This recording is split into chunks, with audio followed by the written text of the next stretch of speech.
Guys, welcome to our own YouTube channel.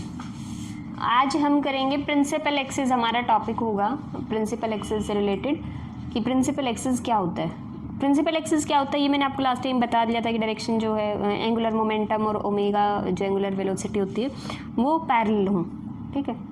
तो वो होती है प्रिंसिपल एक्सिस जहाँ ओमेगा और एच जो है वो पैरेलल आ जाए आपस में।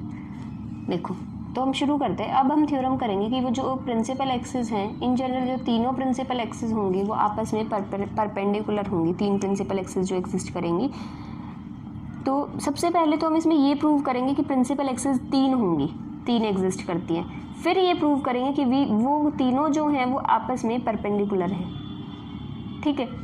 तो सबसे पहले तो ये भी प्रूव करना पड़ेगा कि प्रिंसिपल एक्सिस होती ही तीन है। जैसे कोऑर्डिनेट एक्सिस जो जनरल होती है हमारी वो भी तीन होती थी, इसी तरह प्रिंसिपल एक्सिस भी तीन ही होती है। एक यूनिट वेक्टर लिया है A cap in the direction of principal axis through O, एक ले लिया हमने यूनिट वेक्टर। तो बाय डेफिनेशन एच और ओमेगा तो पैरेलल होंगे क्योंकि प्रिंसिपल एक्सिस की बात कर रहे हैं, अभी हमने डेफिनेशन बताई थी। तो प्रिंसिपल एक्सिस क्या है, वो प्रिंसिपल एक्सिस एच और ओमेगा जो है वो पैरेलल होंगे। पैरेलल का मतलब क्या होता है कि एक स्केलर जो है वो मल्टीपल होता है। हम ये बोलते थे ए और बी वेक्टर जो है आपस में पैरेलल है। हम ये क्या कहते हैं कि या तो ए इक्वल्स टू बी लैम्डा हो जाए, मतलब इस तरह करके कुछ आ जाए। अगर लैम्डा कोई भी स्केलर हो तो A vector is equals to lambda, B vector आ गया तो हम कहते थे ए और बी जो है आपस में वो क्या है, पैरेलल। तो हमने कह दिया एच और एन ओमेगा क्या है, एच और ओमेगा जो आपस में पैरेलल है तो एन एक स्केलर है तो वो स्केलर मल्टीपल हो गए एक दूसरे के। अब ए जो यूनिट वेक्टर है वो प्रिंसिपल एक्सिस की डायरेक्शन में, तो एच वेक्टर क्या होगा, H A vector, A unit vector. तो और ओमेगा क्या होगा, ओमेगा वेक्टर क्या होगा, omega into A cap. H vector is equals to N omega vector था, इसको हम क्या लिख सकते हैं, H is equals to N omega. क्यों, क्योंकि इस तरह से लिख सकते हैं एच इक्वल्स, एच वेक्टर को एच ओमेगा कैप की फॉर्म में लिख लो, फिर ओमेगा को लिख लो तो वो कैंसिल हो जाता है, तो इस तरह से। अब हमने पीछे वाले आर्टिकल में ही पढ़ा था, लास्ट वीडियो जो थी, कि बाय डेफिनेशन होती थी कि एंगुलर मोमेंटम क्या होता था, is equals to summation R vector into M V, कि R vector cross M V vector, कि भाई एंगुलर मोमेंटम का ये फॉर्मूला होता था। फिर हमने समीशन, यहाँ तक तो आपको बिल्कुल वही करना है जो आप पहले से करते आए हो। समीशन एम बाहर लिया तो आर क्रॉस वी की जगह रख दी वी की वैल्यू ओमेगा इंटू आर, तो बन गया R cross omega cross R, ठीक है। फिर वो हमेशा की तरह cross product, triple cross product का फॉर्मूला लगाया। तो आपको अगर ये पूरा एक्सप्लेन कैसे आया है, कि क्यों आया है, क्या रीज़न है, कौन से फॉर्मूले से आया, तो आप पीछे वाली वीडियो देख लो एक बार, ठीक है, जो पार्ट नंबर 4 है। अगर आप वो देख लोगे तो आपको ये चीज़ें भी क्लियर हो जाएंगी, ट्रिपल क्रॉस प्रोडक्ट का क्या फॉर्मूला होता था, ये चीज़ कहाँ से आई है। ट्रिपल क्रॉस प्रोडक्ट का फॉर्मूला लगाया तो यहाँ तक आ गया A dot C into B होता था minus A dot B into C, A cross B cross C का फॉर्मूला यही होता था। फिर R dot R square, summation M को अंदर मल्टीप्लाई कर दिया, यहाँ तक समझ आया। एच वेक्टर की जगह एच ए कैप रखा, ठीक है। Summation M R square, omega cap की जगह ओमेगा इंटू, ओमेगा वेक्टर की जगह ओमेगा इंटू ए कैप, जहाँ भी ओमेगा दिखे तुम्हें ओमेगा इंटू ए कैप, सिर्फ वैल्यू पुट कर रखी है, ठीक है। एच की जगह वेक्टर का लिए रख लो एन ओमेगा, जहाँ भी एच दिखे वहाँ रख लो एन ओमेगा वैल्यू पुट की। इधर सब जगह से ओमेगा है ओमेगा है ओमेगा है, कॉमन लेकर कैंसिल कर दो ओमेगा को, ओमेगा की टर्म्स कैंसिल हो गई। ये वाली जो है वो एक साइड ले आओ और बाकी सब दूसरी साइड, ये इधर आ गया, ओमेगा तो हट ही गया, यहाँ से भी और यहाँ से भी कॉमन लेके कैंसिल कर। ये वाली टर्म इधर आ गई और ये वाली इधर आ गई, तो ये चीज़ आ गई। इसमें से एक ऐप कॉमन ले दो, यहाँ आ गया, ये टर्म्स आ गई। सिर्फ इसको इधर लिखा हुआ, इसको इधर लिखा हुआ, कोई फ़र्क नहीं है, इसको 1 बोल के छोड़ दिया। अब कंपोनेंट वाइज ब्रेक करेंगे हम इसको और फिर कंपेयर करेंगे आई कैप जे कैप और के कैप से। आर किस किस चीज़ का वेक्टर है, किस कोऑर्डिनेट से मिलके बना है, एक्स वाई जेड से बना है, तो x I cap plus Y J cap plus Z के कैप। अगर आपसे थोड़ी बहुत मिस्टेक इनमें कुछ और लेट हो जाता है तो इसमें कोई प्रॉब्लम नहीं होती, ठीक है। आप x1 y1 z1 करके कुछ भी ले सकते हैं, ये नाम होते हैं, लेकिन हम एक्स वाई जेड क्यों लेते हैं, क्योंकि पोजीशन वेक्टर होता है आर, और आपको जो है एक्स एक्सिस वाई एक्सिस और जेड एक्सिस जो होती हैं उसमें कोऑर्डिनेट लेके चलते हैं, तो आपको समझने में थोड़ा सा ईजी रहता है कि नाम तो आप कुछ भी रख सकते हो लेकिन आपको समझने में ईजी हो जाता है कि ये एक्स वाई जेड की जो एक्सिस थे ना वो ले रखे हैं हमने। अब ए कैप है, ए कैप क्या है, यूनिट वेक्टर है, तो उसके भी कुछ ना कुछ होंगे कंपोनेंट। तो आई कंपोनेंट का जो स्केलर बता रखा हुआ है लैम्डा म्यू न्यू, ये 3 इसके कंपोनेंट है। ठीक है, ये सारी की सारी वैल्यू उठाओ और इधर पुट करो। आर स्क्वायर क्या होगा, X square plus Y square plus Z square. Okay, और एन की वैल्यू एज इट इज, इधर आर की वैल्यू पुट करना है X I cap plus Y J cap, और ए वेक्टर पुट करोगे तो ये आर वेक्टर और ए कैप की क्या है, डॉट प्रोडक्ट। डॉट प्रोडक्ट में क्या होता है, आई की आई से मल्टीप्लाई, वाई की वाई, जे की जे से और के की के से। तो आर डॉट ए क्या होगा, X lambda plus Y mu plus Z mu, और आर वेक्टर की जगह वैल्यू जो है वो पुट कर दी एज इट इज़। ठीक है, अब कंपैरिजन शुरू, वैल्यू पुट कर दी। कंपेयर क्या करोगे, एज यूजुअल आई वाले को कंपेयर कर लो और जे और के वाले को लर्न कर लेना, क्योंकि जो ये आर्टिकल है वो खुद में इतना लंबा है कि आपको सॉल्व करके दिखाने की कोई ज़रूरत नहीं है कि हमने जे के कंपोनेंट कैसे निकाले और के, और इतना टाइम भी नहीं होगा। अगर आपके पास टाइम है तो आप पूरा आराम से निकाल के सॉल्व कर सकते हैं कि कैसे कैसे हमने जे कंपोनेंट निकाले हैं। देखो यहाँ से आई के कंपोनेंट हम कंपेयर करते हैं। इधर से क्या होगा, आई का component summation M R square minus N into lambda, क्योंकि जे और के वाले को तो कंपेयर ही नहीं करना। इधर से क्या होगा, इधर से आई वाला सबके साथ मल्टीप्लाई होगा। ठीक है, कोई डॉट वो नहीं है, ये वेक्टर की फॉर्म में नहीं है आई जे के। अगर ये भी आई जे के की फॉर्म में होता तो आई का आई से और जे का जे के से ऐसे हो जाता। तो ये इसका तीनों से होगा, इसका तीनों से होगा। ठीक है, इसका तीनों से। तो हमें आई वाले का करना है, तो क्या होगा, summation M X into this, वो होगा आई का कंपोनेंट। ठीक है, कर लिया कंपेयर। इधर से वैल्यू सारी की सारी रख ली, जो कैंसिल होता है ये lambda into summation M X square, ये कैंसिल हो जाएगा। इधर भी यही बनेगा, lambda into summation M X square पहली टर्म। तो ये सारी बची। इधर से आप देखो ये क्या है, लैम्डा इंटू एक्स एक्सिस के अलॉन्ग ही है ये मोमेंट ऑफ इनर्शिया। इसका हम नाम क्या देते थे, ए माइनस एन। म्यू इंटू इसको क्या बोलते थे, एफ, प्लस इसको क्या बोलते थे, ई। क्या करो, इनको सबको एक साइड ले आओ। ये लैम्डा का कोफिशिएंट है, ये म्यू का कोफिशिएंट है, ये ई का कोफिशिएंट, सॉरी ये लैम्डा का कोफिशिएंट है, ये म्यू का कोफिशिएंट है, ये न्यू का कोफिशिएंट है, ई। इसी तरह जब तुम जे और के को कंपेयर करोगे, उनके कोफिशिएंट जे कैप और के कैप, तो इस तरह की फॉर्मेशन बनेगी, और फिर इस तरह करके इनकी भी बनेगी, वो आपको आगे दिखाऊंगी।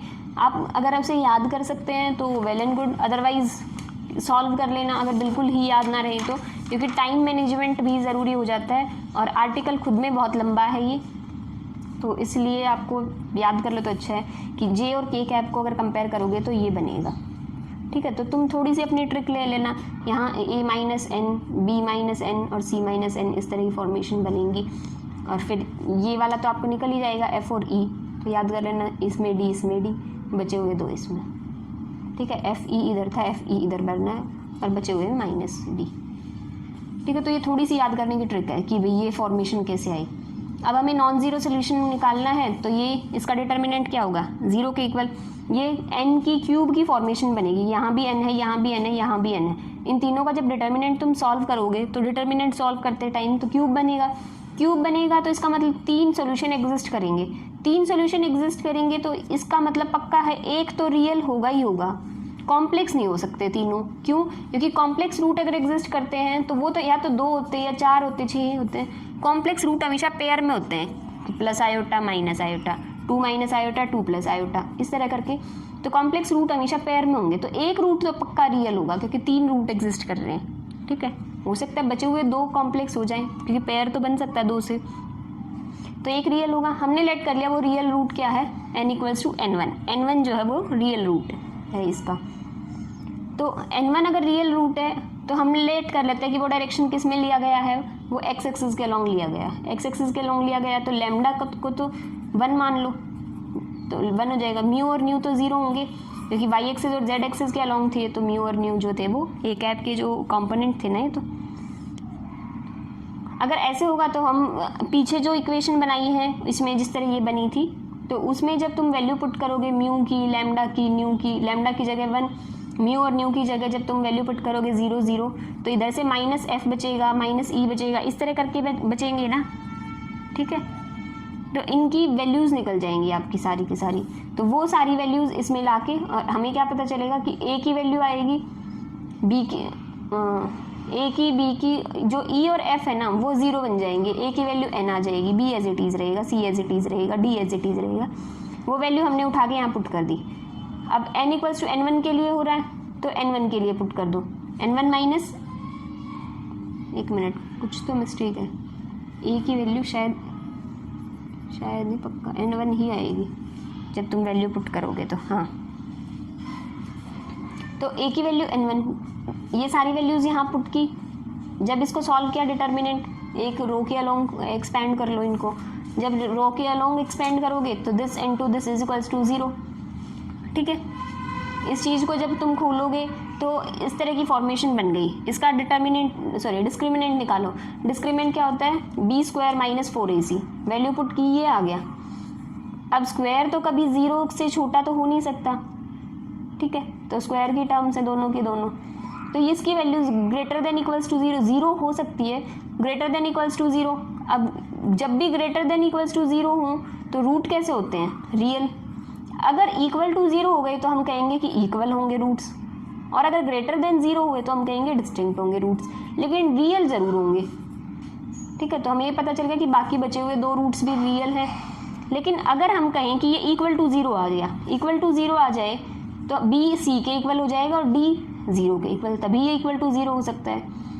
लेकिन ये तो पॉसिबल नहीं है, ठीक है, कि भाई डी 0 हो जाए और बी और सी इक्वल हो जाए, ये तो पॉसिबल नहीं है। तो इसीलिए हम क्या कहेंगे कि ये इक्वल टू 0 हो नहीं सकता। इक्वल टू 0 नहीं होगा तो ग्रेटर देन 0, और ग्रेटर देन 0 के लिए क्या होता है, रूट्स कैसे होंगे, डिस्टिंक्ट।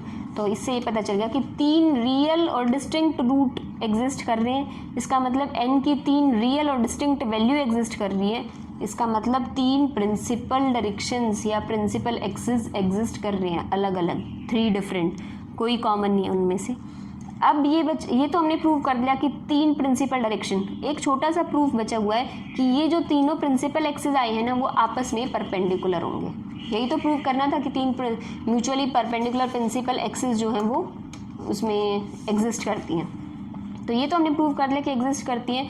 अब ये और बचा है कि ये म्यूचुअली परपेंडिकुलर हैं वो जो एग्जिस्ट करती हैं। तो 2 कोई भी सोल्यूशन ले लो, उनकी डॉट प्रोडक्ट 0 दिखा दो। मान लो ए और बी अगर 0 हो जाए तो हम ये बोलते थे ए वेक्टर जो है वो क्या है, परपेंडिकुलर है। ठीक है, काम हो जाएगा। 2 सोल्यूशन लेके चलो कोई भी, वो 2 सोल्यूशन हमने क्या किया, n इक्वल्स टू n1 ले लिया, n इक्वल्स टू n2 ले लिया। अब जब n इक्वल्स टू n1 है तो जो यूनिट वेक्टर लिया था a कैप वो क्या है a1 कैप, और एक दूसरा क्या है a2 कैप। ठीक है, इनके लिए तो 2 हैं। लास्ट में जब हमने ये बनाया था equation number first, this one, इसमें लाके पुट कर दो। एक बार तो जहाँ n1 पुट करो तो इसको a1 पुट कर देना, a1 पुट कर देना, और जब n2 पुट करो तो इसको a2 और इसको a2 पुट कर देना। तो दो इक्वेशन बन जाएंगी इधर से, एक a1 वाली और एक a2 वाली, एक n1 वाली और एक n2 वाली। हम चाहते हैं कि ये दोनों के दोनों सेम हो जाए। तो क्या करोगे कि जो फर्स्ट वाली है राइट हैंड साइड सेम हो सकती है। क्या डिफरेंस है, इधर a1 है और इधर a2 है। अगर इसको a2 से मल्टीप्लाई कर दें, एक मिनट, अगर इसको a2 से मल्टीप्लाई कर दें और इसको a1 से मल्टीप्लाई कर दें तो ये दोनों सेम हो जाएंगी, बिल्कुल सेम हो जाएंगी। और फिर इसको सब्ट्रैक्ट कर दो तो कैंसिल भी हो जाएंगी। ठीक है, तो ऊपर वाली इक्वेशन को a2 से मल्टीप्लाई कर दो a2 कैप से, और नीचे वाली को a1 कैप से मल्टीप्लाई कर दो और देन सब्ट्रैक्ट कर दो। ठीक है, तो राइट हैंड साइड पूरी की पूरी 0 हो गई। लेफ्ट हैंड साइड में क्या बचेगा, ये वाला पोर्शन तो कैंसिल हो जाएगा, सेम ही है। इधर से क्या बचेगा, n2 माइनस n1, क्योंकि इसमें से ये माइनस होगा तो माइनस माइनस ये वाला प्लस हो जाएगा। n2 माइनस n1 और a1 इंटू a2, तो या तो ये 0 होगा। अब n1 अगर n2 माइनस n1 0 हो गया तो क्या आ जाएगा, n2 और n1 इक्वल। लेकिन हमने तो कोई भी 2 सोल्यूशन लिए हैं और वो दोनों अलग हैं, वो सोल्यूशन सेम नहीं है, n1 और n2 इक्वल नहीं है।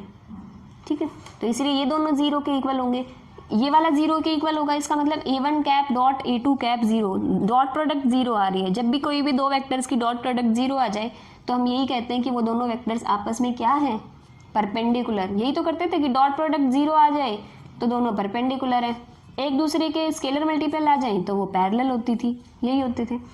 तो हमने ये दिखा दिया। और सिमिलरली में ये कर सकते हैं A2 जो है वो A3 के, A3 जो है वो A1 के, तो आपस में हो जाएंगे।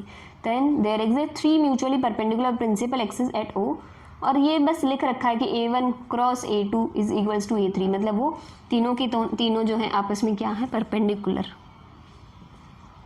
ठीक है, तो हमने प्रूव कर लिया कि 3 प्रिंसिपल एक्सिस जो है वो एग्जिस्ट करेंगी, और तीनों प्रिंसिपल एक्सिस जो हैं वो जो एग्जिस्ट कर रही हैं वो क्या है, म्यूचुअली परपेंडिकुलर। तो ये था आज का इम्पॉर्टेंट आर्टिकल है, लेंदी है लेकिन आया हुआ भी है एग्जाम में, तो ये इम्पॉर्टेंट बनता है आज का टॉपिक। सो अभी के लिए इतना ही रखते हैं, नेक्स्ट टाइम एक फिर बड़ा टॉपिक हो जाएगा, क्योंकि अभी अगर आप करोगे तो वो सब कुछ मिक्स हो जाएगा। तो आप जितना पढ़ो, एक बार में एक टॉपिक अगर कवर कर रहे हो तो उसको लिख लो साथ साथ।